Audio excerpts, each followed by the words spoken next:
Hello guys, so yan po. Ito po nangyari sa grass cutter ko, yung holder ng handlebar bumigay.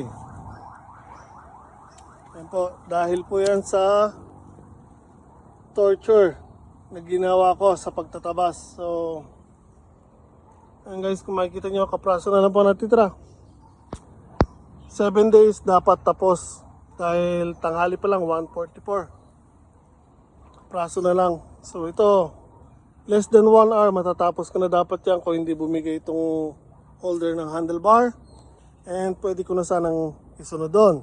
So estimate ko is 8 days dapat lahat-lahat abutin. So kung hindi nangyari ito, 7 days tapos po sana. So, para sa maker ng Kawasaki T40 brush cutter,